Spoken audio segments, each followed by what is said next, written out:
The year is 1999, and a little marine biologist guy decides to make a TV show about a sponge. 20 years pass and some teenager on the internet decides to make a video on YouTube saying how the show isn't good anymore. Well, I'm that teenager, and I'm here to potentially put my foot in my own mouth because we're going to answer the question once and for all. Is SpongeBob even any good anymore? I don't know. Oh! Who lives in a pineapple under the sea? So what I did is I went through IMDb and found the highest rated episodes of each season of SpongeBob to use that as a representative for the season, because if even the best episode's shitty, it's probably all shitty. So as we all know, every SpongeBob episode's technically 2 episodes, so the title's technically wrong, but I'm not changing it. I already made it. The first episode of this episode, Mr. Krabs waiting around for customers while SpongeBob and Patrick are playing a board game where you look for the Flying Dutchman's treasure. Mr. Krabs joins them and they end up playing all day and all night. Krabs is having a good time, but the other two are wiped and are tired and don't want to play anymore. Mr. Krabs, I wanna go to bed! The next morning, Mr. Krabs shows up with a pirate ship and tells them they can be real pirates. They embark on their journey, but SpongeBob isn't up to Krabs' pirate standards and tells them to say arg, but that doesn't fare well for the ship. Captain, we're about to hit arg, Cap, arg, we're arg, about arg to hit arg. Out with it, man! Arg! Think! Arg! He's trying! Arg! To say! Land. Arg! From now on, only the captain says arg! Status report, Mr. SquarePants! The whole ship is underwater, Captain. Arg! Yeah, no shit, that's where the show takes place, dummy. So now the boys are walking and Patrick's in charge of the compass. They get to their first landmark and they have to go east, but Patrick thought he said west. It's a common misconception. Then they head east, not to be confused with Weast, and nightfall comes and SpongeBob and Patrick are sleeping outside while Mr. Krabs is sleeping in a tent. The boys go into the tent and see the map. Early into the venture, Mr. Krabs established the rule that only the captain can look at the map. They start poking the map because they aren't looking, they're just touching it. It just so happens that they poke the map open and find out it's a board game and thinks that Krabs is losing it. Krabs finds out they were looking at the map and intimidates them all the way to the X. They find the treasure and start arguing about who gets it. Then the Flying Dutchman gets involved. Who dug up the Dutchman's treasure? Ladies! Arg! So you two scallywags dug up me treasure. Well, you saved me a lot of digging, you did. So here's a reward for the two of yous. Wow. 2 golden blues! Krabs starts complaining that he didn't get anything, but he then gets a replica of the treasure they found. So I guess Krabs got the best deal out of all 3 of them. The second episode is one that any SpongeBob fan remembers, and it's one I never liked. It's the one where SpongeBob's stuck in some weird alien dystopia and is waiting for the bus. The reason being there's no progress. There is no moving forward the whole episode until SpongeBob's reunited with his balloon he lost in the beginning of the episode and floats home with it. So when it's all said and done, I like Arg more than I like the other one. Boy oh boy, here we are, my favorite episode already. Basically in this episode, Patrick has a secret box that he won't let SpongeBob see what's inside. SpongeBob really wants to know, but Patrick won't let him, so SpongeBob has to sneak into Patrick's house and take matters into his own hands. Some brilliant things this episode does is foreshadow what's in the box multiple times. Or maybe Patrick's a deranged maniac who keeps his victims' severed heads in a box. Or even worse, maybe it's an embarrassing snapshot of me from the Christmas party! Ah! I gotta find out what's in that secret box! That being a piece of string that once pulled reveals an embarrassing picture of SpongeBob at the Christmas party. But SpongeBob doesn't know this and thinks Patrick is dumb enough to have a secret box that contains a piece of string. Okay, on to the superior episode, Band Geeks. The episode starts with Squidward getting a call from Squilliam asking him to fill in for his band at the Bubble Bowl. Squidward agrees to it, but one problem, he doesn't have a band. He puts up flyers all around town and all the main characters and then some show up, none of which have played instruments before. Then they're going to practice marching and Patrick kicks Sandy and they get in a fight, leading to my favorite scene in the whole show. Whoever's the owner of the white sedan, let your lights on.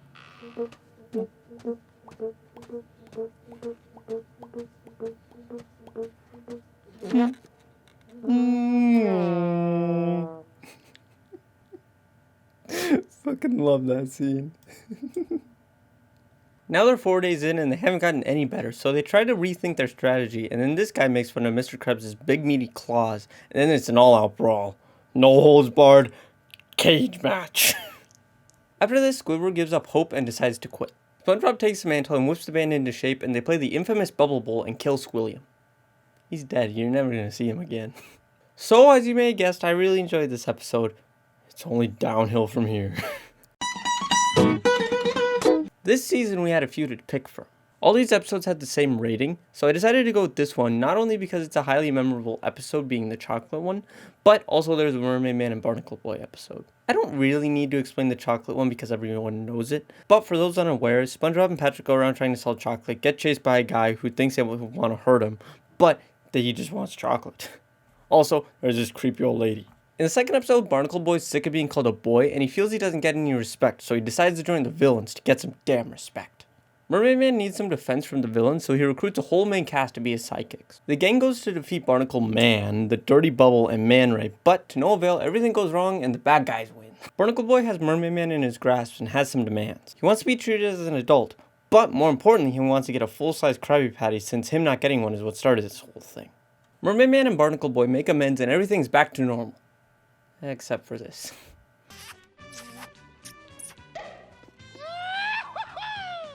Pretty abnormal if you ask me. I don't like it. It creeps me out even when I was younger. All in all, I really enjoyed these episodes because it's 2 episodes I remember. Not only because of the meme from the chocolate episode, but also whenever I think of Mermaid Man and Barnacle Boy, I think of this episode. Now we've left what people call the golden age of SpongeBob. Let's see if they're right. Hey, my goofy ass forgot to mention that after season 3, Steven Hillenburg, the guy who created the show, he left this season. So let's see how it is. In the first episode, Mr. Krabs converted the Krusty Krab into a hotel, but I noticed something different about this season. That being the animation style. Not much has changed, but the characters seem much more flat and only seem to be one color. They also have this large outline that I don't like. They always had black outlines, but they just seem way more noticeable, especially on Squidward. I don't know why. So something I mentioned in my last SpongeBob video is how the writers seem to have taken everyone's main characteristics and turned them up to 11, and I noticed that right away. Aside from things wrong with this episode, it includes one of the funniest jokes I've seen in a SpongeBob episode. The whole premise of the episode is that the motto of the hotel is that they'll do anything for their guests. Squidward gets fed up with this as an employee, so he gets a room and requests cookie like his mom makes. Mr. Krabs and SpongeBob go to Squidward's mom's house dressed as burglars, and I'll let the rest speak for itself. SpongeBob!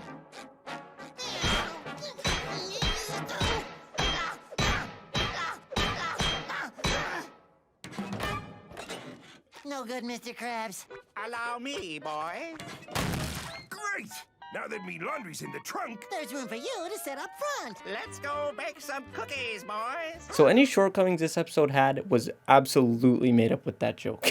The second episode is the first one in the list that includes Mrs. Puff. And she's fired and in the episode for all of about a minute or 2.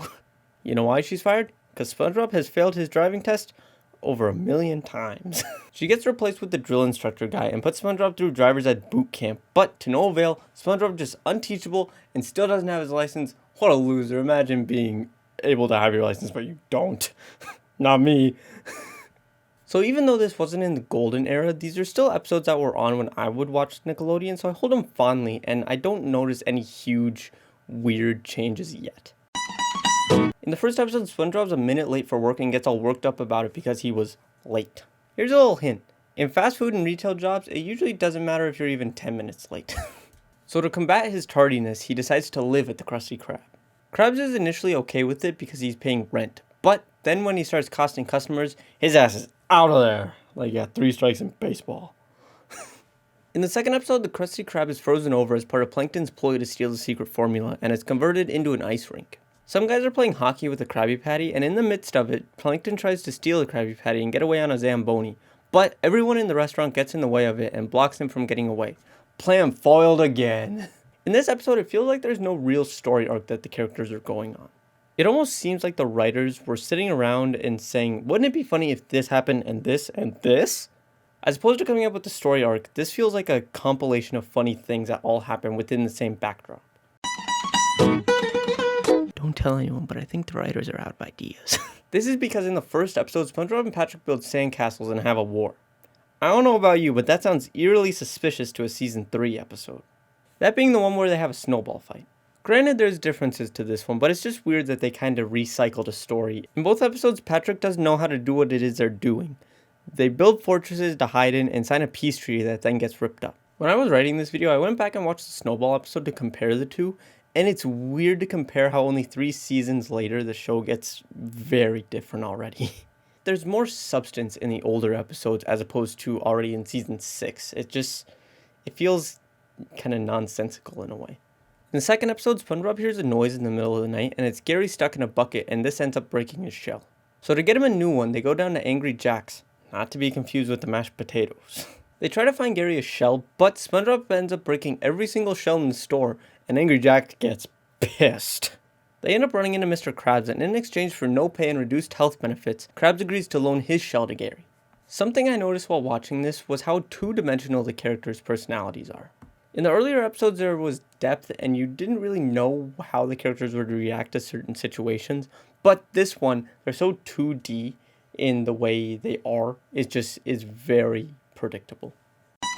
Hey, this video is too long, so I decided to speed through the next few seasons because a lot of it's the same and nothing too wacky happens, so strap in. In season 7, SpongeBob and Patrick go to the cemetery with Squidward's lawnmower and end up shaving the Flying Dutchman's beard off, and as punishment they're turned into ghosts, but they're later turned back. And then in the second episode, SpongeBob turns Mr. Krabs' old Navy locker into a storage facility, and Squidward stores his clarinet in there for a recital and loses it and goes on an Alice in Wonderland type adventure. In season 8 we get the Mermaid Man and Barnacle Boy origin story. Then in the second episode, Plankton tries to read the combination on Krabs' safe by hiding in a pickle jar, but he gets it wrong and Karen suggests it's because he lacks depth perception, so he gets eye cells from SpongeBob's tears and gets a SpongeBob eye along with SpongeBob's personality traits, which prevents him from getting the formula. Who would have guessed? Finally, in season 9, we get an extended episode where they started selling frozen Krabby Patties like White Castle and put sand in them, which gives everyone fat dumpies. SpongeBob doesn't like this because he no longer is able to be a fry cook, and it disconnects him from Patrick because he's the face of frozen Krabby Patties. So SpongeBob decides to make a fresh, not frozen Krabby Patty and become the Wendy's Bikini Bottom and feeds it to Patrick and reveals to the world that they're all made of sand and everything's back to normal. Alright, on with your regularly scheduled video. Overall, I enjoyed this episode. It was a nice change of pace being a 22-minute episode, though one major thing I noticed was all the weird, absurdist animations. For lack of a better term, the show gets more animated and more unrealistic things happen. There's a lot of Meat Canyon-esque things that happen, along with the part where SpongeBob and Patrick go through each other. I, a 19-year-old, am not the biggest fan of this, but a little kid might. But I don't like it. This is about how I feel. Not some 4-year-old going, Mommy juice! In this episode, the Krusty Crew are having a team meeting, and Squidward's annoyed with Mr. Krabs and mocks him, and Krabs hears him and comes out of the fucking cash register, and Squidward gets scared and says the imitation is the highest form of flattery, and Krabs understands and goes back to his office. SpongeBob, however, takes that to the nth degree, so much so that everyone decides to hold an intervention for him. He eventually stops impersonating everyone, but that's not the novel part of this episode. That is that it isn't the origin of the mocking meme. I was certain I would see it, but I didn't, and I'm pissed. That episode is apparently from season 7, but it apparently wasn't good enough to be the best episode of the season, even though there was a meme in it. Ooh. In the second episode, there's a bunch of worms that make a home inside SpongeBob, and when he asks them to leave, they declare squatters' rights, because why not? Then he starts to go crazy and starts shaking out of anger, causing an earthquake for the worms, and they all leave and go into Squidward's house. So these episodes, they weren't nearly as two-dimensional as some of the other ones. While I am still not a fan of the over-the-top animation, and am disappointed I didn't see the mocking meme, this season gets back to the roots of where SpongeBob was in the earlier season. Which makes sense because it was around this time Steven Hillenburg returned to the show after his departure in 2004. In the first episode, Squidward has an open mic night and goes around practicing his clarinet, annoying those around him. He then decides to take a break, but goes back to grab his clarinet later, and it's gone. Also, Nickelodeon saved money on their color budget because now the episode's in black and white. So he goes around trying to solve the case of the missing clarinet. His first subject is SpongeBob, but he's cleared as a subject and is promoted to deputy. They end up interrogating Patrick, and he's also cleared, so he becomes second deputy, and they go to Jellyfish Fields because there was jelly all over Squidward's house, so that's probably where the guy is who stole the damn thing. But it turns out some jellyfish stole his clarinet, and the color budget's reinstated, and Squidward joins a house band for a jellyfish bar. Surprise, surprise, SpongeBob and Patrick are bored, so to combat their boredom, they go to Squidward's house and start making a mess of the place, and to get him to leave, he decides to send him on a scavenger hunt. He sends them all over the sea and comes up with asinine things for them to get that don't exist, yet somehow they always return with something. So these episodes, they were actually really good. I enjoyed the noir episode because it was a change of pace, and the scavenger hunt was really good and a return to form and something I could easily be seeing done in like season 2 or something like that. So I guess this commenter was right. I'll give you that. Finally, it only took 12 seasons for us to get a Patchy episode, and this one is 44 minutes long, baby. In this episode, Patchy has a gift he's going to give SpongeBob, and in Bikini Bottom, they're throwing a surprise party for SpongeBob and put Patrick in charge of distracting him. SpongeBob and Patrick go on a tour, and unbeknownst to them, they're going to the surface, and there's a whole bunch of cool stuff there, like David Hasselhoff, there's a talking can of beans, and there's a big old puppy dog. Something they do with the surface shots is some of the shots the characters are animated, but there's some where they're plastic toys, and I don't know why it flip-flops. It could be an editing mistake, but it's just something weird I would notice, and it was too obvious to not point out.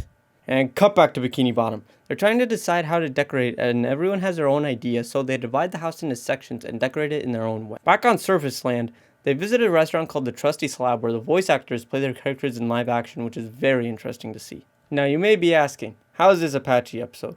Well, patchy parts are all pretty patchy, but But he shows up a few times throughout the episode and briefly crosses paths with SpongeBob in Surface Land. But at the end of the episode, he finds Bikini Bottom and is able to give his present to SpongeBob. Overall, this episode was really cool. It was similar to the Sponge Out of Water movie and was chock full of references and familiar characters throughout the whole series. After researching, I found out this was a special episode done for the 20th anniversary of the show, and it was a really cool way to celebrate it. Here we are, finally at the end, the final episode. Let's see what's in store for us this time around. In the first episode, Mr. Krabs sees the value in allowing pets in the Krusty Krab, that value being a lot of fucking money. He allows pets inside the restaurant, but the health inspector he once nearly killed says he can only allow people or pets in the restaurant, and he picks pets. So now people aren't allowed in the Krusty Krab, so everyone goes to the chum bucket. No one likes that they can't go into the Krusty Krab, so they decide to make costumes and sneak into the Krusty Krab and have Krabby Patties. We find out that the health inspector is one of the people that snuck into the Krusty Krab, and he reverses his declaration and everything's back to normal. In the second episode, Plankton and Karen are having a date on a hot air balloon, and down below they see Mr. Krabs leaving the Krusty Krab with the secret formula, and Plankton jumps down to try and get it. Unbeknownst to him, it was all a simulation set up by Karen to prove that that's all he cares about. In reaction to that, she locks down the chum bucket, and they aren't leaving till they have an uninterrupted date night. They're gonna have a date night, and out the window, the simulation happens in real life. He tries to get it behind Karen's back, and it's in his grasp when Karen says she figured out the formula, so he gives her the physical formula, because who needs something physical when you can have it on digital? That's what Napster said, and look how they turned out. So it turns out they ended up like Napster. No, not being sued by Metallica. He finds out that he was trying to get the formula behind her back, and she deletes the formula. So it's pretty similar to what happened to Napster. So now that we've watched all the episodes, have I changed my mind? Yes and no. I'll be honest. When I did my original video on SpongeBob, I wasn't as well researched as I probably should have been. I watched some random episodes from seasons here and there, and I should have watched more to be honest, because that video could have come out very differently. With that video, I came at it with the angle of figuring out why it was bad, as opposed to watching the show and declaring whether it was good or not for myself. After watching these episodes, I learned that there was a period where SpongeBob was almost unbearable, and that being from about season 5 to season 9. Everything after season 9 felt like a return to form for the show, and it was enjoyable to watch, and I had the same joy at the end of this adventure as I did in the beginning. So was my claim that SpongeBob isn't good anymore valid? Not really. This was based on claims from other people and a bit based on my own, but in watching the new seasons with the critical eye, it made me realize I was wrong. To be fair, comparing episodes of a show you grew up with to what they're making today is an unfair thing. You look back at the old episodes with your nostalgia goggles, or you don't have that with the new ones. So everyone who says the new SpongeBob episodes are bad, I'd say check out about season 11, which is pretty much back to basics with a few changes. Now I understand this may be biased because I watched the highest rated episodes from each season, and I'm pretty sure there's some real clunkers in the later seasons. But, based on our experiment, I can only conclude that SpongeBob had a dark period and has had a bit of a turnaround recently. And now, a word from me. That's right, this little guy's got Patreon, and if you'd like to contribute to it, you can with the link right there. You can either contribute $5 or $10. $5 will get you a Patreon exclusive video every month, and also other Patreon stuff I post on there. $10 gets you the same thing, but at the end of videos, you'll see your name on screen. I think that's worth $5 if you ask me. So yeah, if you'd like to contribute to my Patreon, you can do so with the link right there. Can't click that one though. You gotta click in the description. I'm sorry, I don't make the rules. So yeah, that's it. Was any of this incoherent? I don't know. It's 4 a.m. and I'm recording this. Hopefully it's coherent. Hopefully you understand. I got Patreon. Click the link. Give me money. Thank you. Okay, bye.